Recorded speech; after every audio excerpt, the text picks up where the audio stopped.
Hi, everybody, and welcome to this new series, Preventing Decline. I am so excited to welcome a special guest today as we explore different topics all centered around preventing decline as we age, right? There's so much we can do to stay healthy, to stay active, to keep cognitive decline and dementia at bay.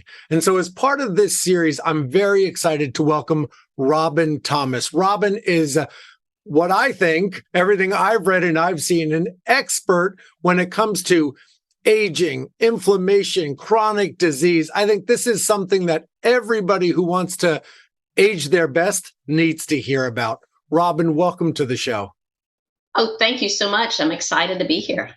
Yeah, and I'm excited to have you here because while my specialty is in hearing, in neuroscience of aging, understanding what happens to the brain, I think your real world life experience will really enhance the conversation here, especially when it comes to talking about inflammation, right? I know that's a broad topic, but for those that study aging, it all comes back to inflammation. It's almost like no matter what neurodegenerative disease, it could be diabetes, it could be, dementia, it could be aging itself is like an inflammatory process. And I would love your experience with this and what got you into this field. Well, a couple of things got me into the field. One, professionally, I worked on a research team that we were working on inflammation and the inflammatory pathways. And I did a lot of work with dialysis patients, studying their cytokine storms as they're going through. Dialysis actually is a life-saving situation that's very needed, but it also increases the inflammation significantly. So we were trying to help that. We were also looking at those who have autoimmune disease or different chronic degenerative diseases, such like you just said at the beginning, type 2 diabetes, such, and saw inflammation in all. And one of the things we were trying to do was to try to damp down that inappropriate inflammatory response. So, all right, let's bring it. I wanted this to be as simple speak as possible. Like we got to get down to like third grade level because you say the word inflammation, and I think everybody has a different thought, right? Inflammation, is that burning? Is it soreness? Like at its core, help me understand what is inflammation and why is it so bad for your body, your brain, for all of our nervous system? Well, it's interesting because we have inflammation to protect us sometimes in acute situations. So everybody knows if you twist your ankle, it's going to hurt. It's going to turn red. It's going to start swelling a little bit. That's inflammation, but that's inflammation that is telling you to stay off that ankle for a while and let it heal. That's a good thing. Okay, that's the good inflammation. A good thing. Okay, but perfect. Now, what's the bad inflammation? Yeah, chronic inflammation is, you don't notice it maybe at first at all.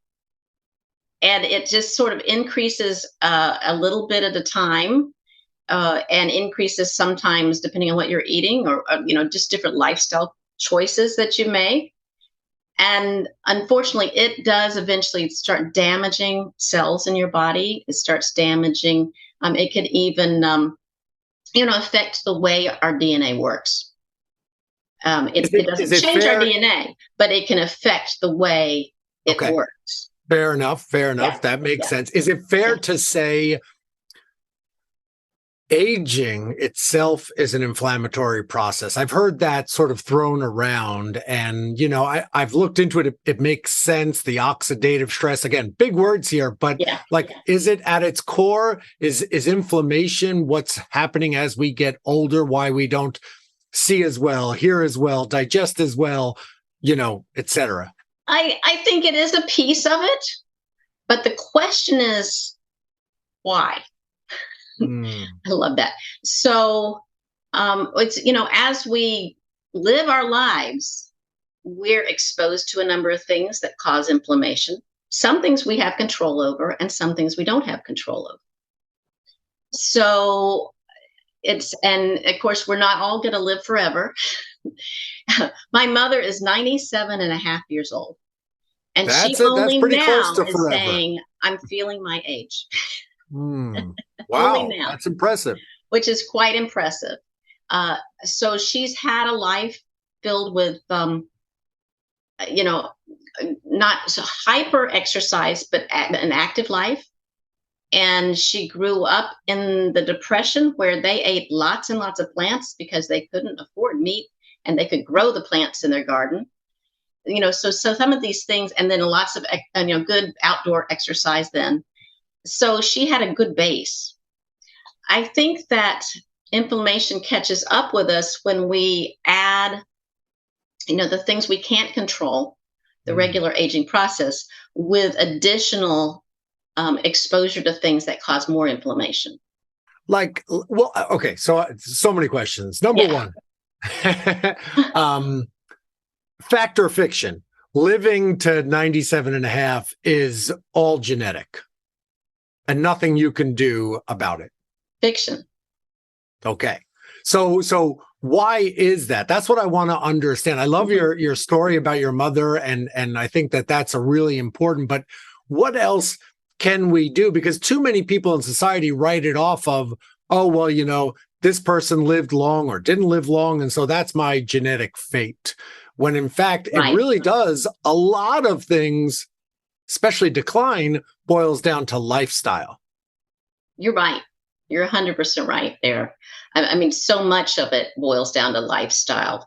Our body, the cells in our body, this gets me excited. The cells in our body react to what they're exposed to. Make They sense? they actually, and you can even call it communication. Take food, for example. When we eat food, everybody knows you're supposed to eat a lot of vegetables and you're supposed to eat, lean meats if you eat meat and, all that. Everybody knows that, but they don't really know why. Mhm. It's because for years and years and years, our ancestors ate a lot of plants. And though plants they ate, the body evolved to have reactions to these plant nutrients. Sometimes people call them phytonutrients, but they're Mhm. just nutrients from plants. And involved in a way to keep our energies up, and to help and just to help our body function more. So we have kept that part of it. But the problem is we're starting to eat things the body has never seen before. Or we're starting to eat, when you have processed foods, they've added preservatives and things to that our body doesn't know what it is. I was just about to ask you, and this is unplanned, so I hope it's okay. I was just reading a bunch of articles about processed cheese, right? I love cheese. Now I'm like paranoid because it specifically talked about the links of processed cheese and memory loss and increased risk of dementia and Alzheimer's. And I would love to get your thoughts on this. I think I know what you're going to say. Well, processed foods, I mean, I always look at the labels of what it is. I want real food. I don't preach any specific diet because I know Sure. people choose what they want to do or what works best with their own body, and that's fine. But I don't like processed foods per se. I mean, I honestly, I do eat some processed foods. I'll eat a cracker now and but Well, moderation is key, right? we're going to try a diet focusing on foods that our body knows what to do with it. Hmm. And it doesn't cause inflammation. It actually helps improve how our body cells react. Usually, there's always a case. Of course, There's of always course. a case of a food sensitivity or a allergy, but in general, if we eat whole foods, then we're doing a lot better for our bodies. And so is that your approach when it comes to inflammation? Is that your focus, which is on diet and food intake? It's one of my focuses. Yeah, it's a Okay. So big tell part of us it. tell us more. I do try to encourage people. The other thing is people say, "Well, I eat vegetables, but what do you eat?" Well, I eat corn and green beans and potatoes. And some people that's all they do. I'm try I encourage people to stretch their imagination and eat a different kind of vegetable. Get a variety. The wider variety you can get, the better it is. So yes, I mean, I think that that's right, and especially the people who, like you say, eat the potatoes and corns and smother it in processed butter and There you sugar. go. Not necessarily how it was Or intended. they're all fried. They eat potatoes, but only fried. Uh-oh, I'm in trouble. Yeah, well, So all right, seriously, in addition to the diet, right? Because here's what I know. My big focus is on cognitive health yeah. and trying to reduce the inflammation, trying to prevent decline.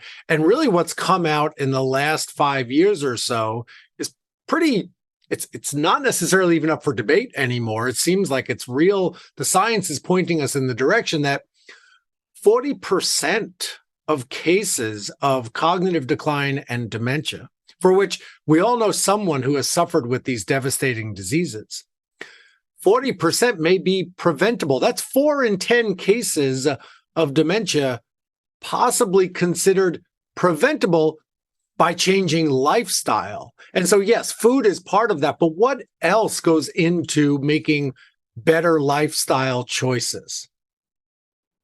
Well, moving your body Okay. is huge. Moving your body, and it doesn't have to be intense exercise, but just get up out of the chair and move, or find something that you enjoy Sure. that you'll do. I happen to enjoy hiking, Perfect. so yes, I love to hike, and so anytime I can, I'm getting out into the well, here in the East Coast, I get into the woods, go to the mountains if I can, and hike. And that brings me, gosh, it doesn't only help my body because I'm exercising and moving, it helps my brain, it helps my mood. So that's a big part of it. And, there's, what is your recommendation, right? Because obviously it's never good to go from 0 to 60. So for right. somebody who's perhaps not as active, right? And the thought of hiking is like, yeah, forget it. Exactly. I barely move and you want me to now go hike. What are some of the sort of baby steps that people can take? I know at the gym I go to, I mean, there are these swimming classes, right? There's water Yeah. aerobics. I mean, there's so much out there. Is there something as part of your Living Well community that you recommend? How do you get people started? I get people started with walking.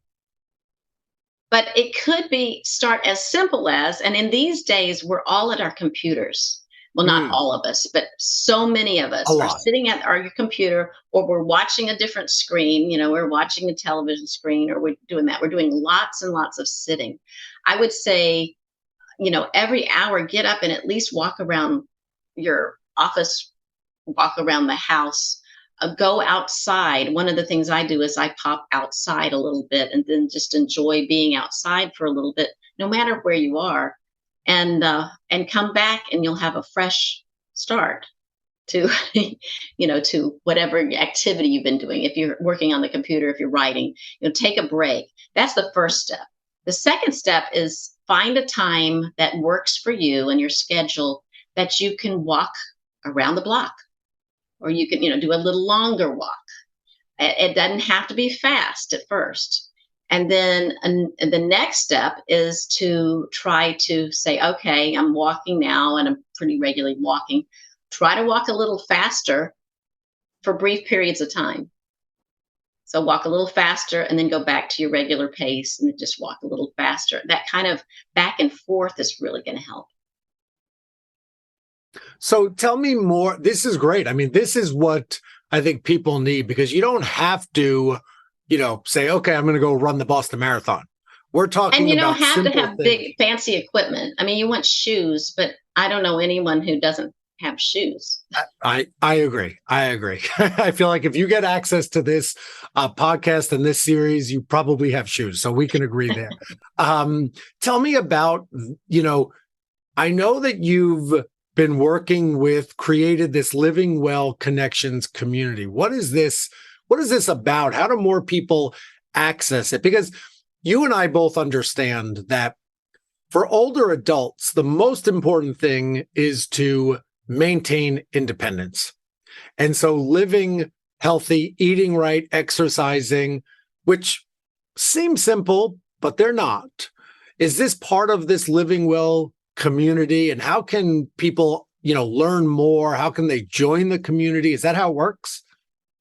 Yeah. Well, can I tell you how I started? Why I started? Please. I would love the background. Yeah. I started the community. I have two adult sons, but one has brain injury Okay. from type 1 diabetes as an infant. So he basically was getting too much insulin at a Okay. critical part. So that's one of how life has taught me an awful lot about brain health, because we Mm. found things that work better for him than not. When he entered middle school, I ended up homeschooling him. He just couldn't handle it because his brain injury has resulted very much like dementia, very Okay. much no short-term memory. So I was really looking for help for him. And I found sort of a community of people that looked at more holistic practices, more integrative practices, looking at nutrition. I spent years saying, I know his stomach is not right. I know his digestion's not right. Has it anything to do with his anxiety? And they would say no. So now we know it has a lot to do. How our digestion works has an awful lot to do with how our brain is working. So I found some practitioners. I wanted to promote them. I wanted to lift them up. So I started off grassroots around the kitchen table, me cooking lunch and inviting my friends and having a practitioner come and talk about what they do. And it grew to being in restaurants where I would have a luncheon and invite people, and the practitioner would speak at the luncheon. And then COVID hit, and we went online. But to join today, it is now a group not just for practitioners, but for anyone interested in wellness, anyone interested in having healthy habits, or want to learn about more things, like want to learn about what you do. I mean, anything like that. I have a Facebook group, totally free to join. And right now I've held it on there, and I've kept it on the Facebook group because a lot of the members are already on Facebook. Sure. And that's not a big thing. And it's easy. And there's no big requirement. There's no monetary requirement. We don't take attendance, but it is a community that is completely supportive of each other, who we help encourage each other to focus on wellness. So I would imagine that this group is open to, people who consider themselves as aging normally, aging actively, and wanting to just learn more, but also for people with chronic illness, right? Of which I imagine there will be people who are watching this or listening to this. Are there specific groups or specific disorders that would benefit, even more from this than just your traditional, doctor prescribed medicine? What comes to mind? Well, yes, absolutely. But I feel like it is changing your lifestyle supports yourself, even if you have a chronic illness. Hmm. Never say cure. I never say cure. No, never. And I am not a physician. I'm not an MD. So I need to be careful about talking to people how to specifically help their situation. But I do know that just changing a few habits can make a difference in their lives too. Absolutely. And it may take them a little longer as their bodies heal a little bit. But and a lot of times people come in who just have over the top inflammation. Hmm. There's tests. I mean, and I don't know, your audience knows there's different tests, blood tests you can take to see what kind of inflammation you have in your body. and one is called Any CRP. home kit, any home tests or anything that you know recommend? Look, I appreciate and completely Yeah, respect what you said, which is we're not talking about circumventing your relationship with your doctor. We're talking about supplementing, right? But look, right. I'm pretty sure you know you would agree with this statement that eating right, exercising, and modifying certain lifestyle habits is a good thing for everybody, Right. whether you're, you know, aging normally or have been diagnosed with, you know, any chronic disease, Parkinson's, dementia. I mean, this is good for everybody. Yeah, a And we're lot, and talking we're about finding more and adding. more that a lot of key issues goes back to certain things that have been eaten. I mean, certain, thing that foods they've been eating, or different, like you said, different lifestyle choices. So it absolutely can support someone that way. Relieve a lot. It can relieve a lot of the pain. I mean, an exciting thing is, when we were doing research, our primary goal was to relieve intense flares in an autoimmune.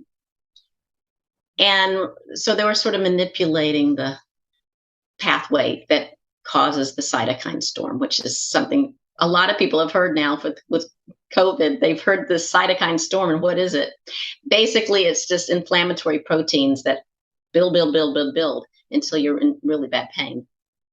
So And we I can know, definitely relieve that with lifestyle choices too, and and we can relieve so it with other, specific phytonutrients too, plant talk to nutrients. me, yeah, talk to me about that. Is there something that, and I'm sure everything is customized, but are there certain supplementations, be it, you know, nutritional, that you know, highly encourage of patients, whether it be, you know, vitamin B, omega-3, CoQ10? I mean, there's a lot out there that I know I've been doing a lot of research on. I know that our Preventing Decline Institute is providing these to patients who are having tremendous success. And I'm wondering what your experience is with nutritional supplementation.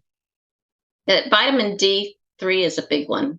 Yeah, That's a big one, and vitamin C and A and omega threes. Those are all very big. I don't know.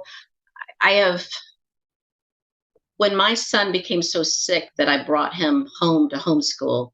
mm, I did start with an organization, a company actually. mm, And one of the things that the research that we did, and we did this research 20 years ago. So you can imagine how it's grown from there. This research on inflammation.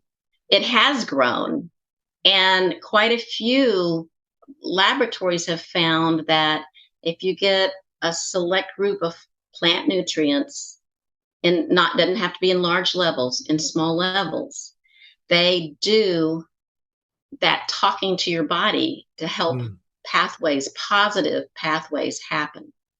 So, and there's a few companies out here that have taken that and then market it, but that's the company I'm involved with did that too, and it's very interesting because it's a consistent way to get some of these pathways more on the right track.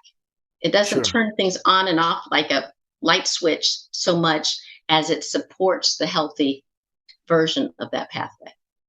Now tell me, because you got me thinking about, and I know that you're real excited about the future of cell signaling technology, right? And those three words together don't make much sense. So please explain cell Right. signaling technology and what that means for active aging. Well, remember at the beginning of this podcast, I mentioned that the cells in our body. Mhm. So our body is made up of cells. The cells in our body react to certain specific compounds, Mhm. and the compounds that come from some of the compounds that come from plants really specifically enhance a pathway in our body. Let's see. Can I give you an example of some of the Please. pathways? And I won't do Yeah. all the letters. All these pathways have this long, and you're gonna go, huh? One is Have you heard of antioxidants? Of course. Yeah. Yes. And we've heard take a lot of antioxidants are good for you. Well, did you know that our cells actually can make their own? And they often are enzymes that work over and over again. And so they are more efficient because they're inside our cells. So some of these But it's plant true, and nutrients, it's true just to continue with that. But it's also true that as we get older, the oxidative stress that occurs, to simplify, wins out, kind of beats out the body's ability to fight back right, and create its own right. antioxidants. And so that's where, we need extra help. We need, this cell signaling technology, which I'm sure you're, Yeah, getting it's to. absolutely a anti-aging kind of thing because as we age, our cells become more inefficient in doing Yeah. this. They can't do it.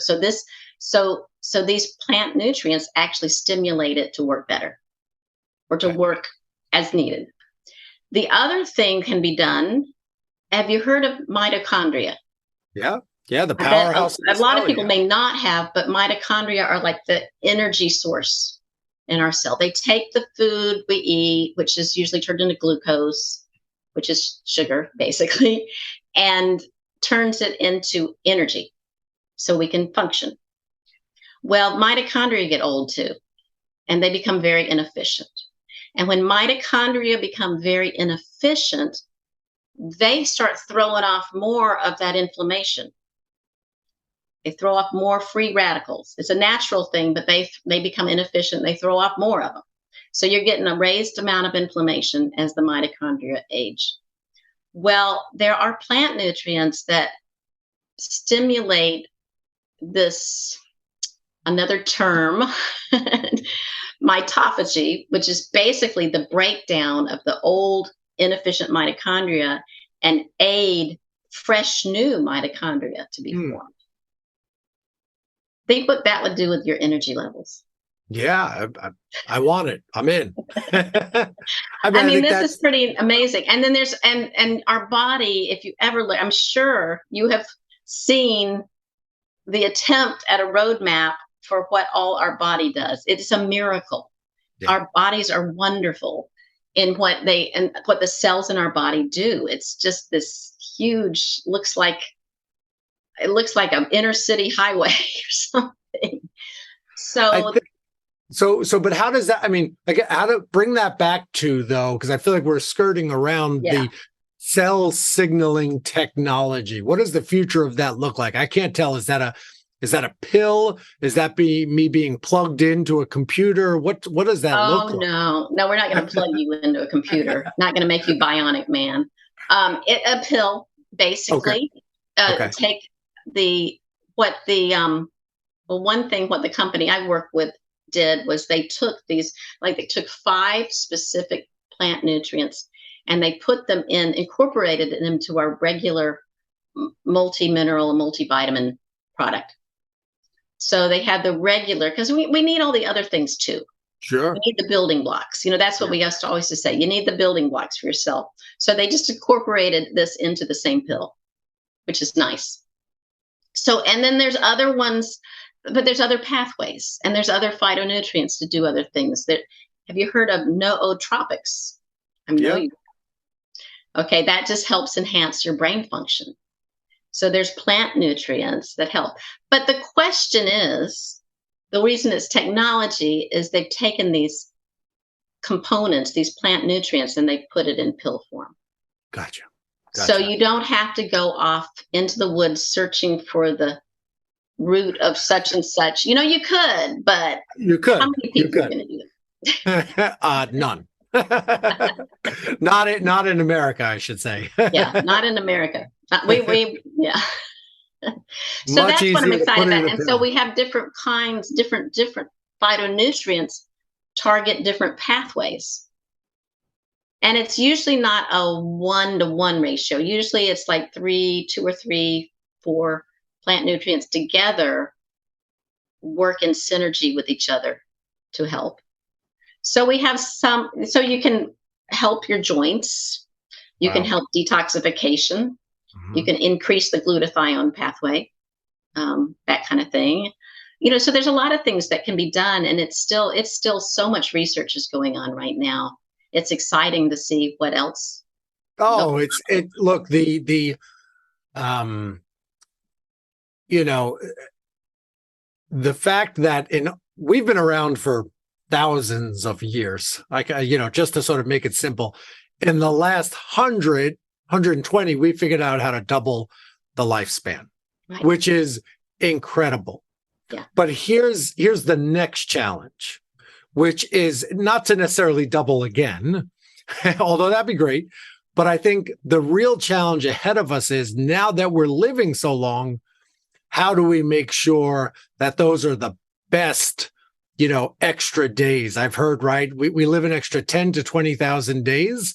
How do we make sure that those are the best 10 to 20,000? How do we make sure that we do prevent decline? And I think that there's a whole future to understanding cell signaling technology, supplementation, reducing inflammation. And this has been wildly informative. And I am so grateful, Robin, that you took the time to be here today and to really break this down on what I think, and I hope everybody else thinks, is a pretty simple level of understanding, how important lifestyle is, and all about your Living Well community. I would love for you to sort of end this by telling people how to find you, how to find your network, how to learn more about this. How to learn more about this. This is you can go to livingwellconnections.info, and that you're just going to see a very brief video of me welcoming you, and you can sign up, and then you'll get some more information about Living Well Connections and the invitation to join the Facebook group. The other thing is, just if you want to know about me, if you want to go researching about me, I'm on many different social media platforms. I'm on LinkedIn and Facebook and Instagram. Robin Thomas, basically. I have a YouTube channel, and it's just youtube.com/Robin Thomas. Awesome. So Awesome. Well, I want to make it easy. Yeah, well, that certainly does.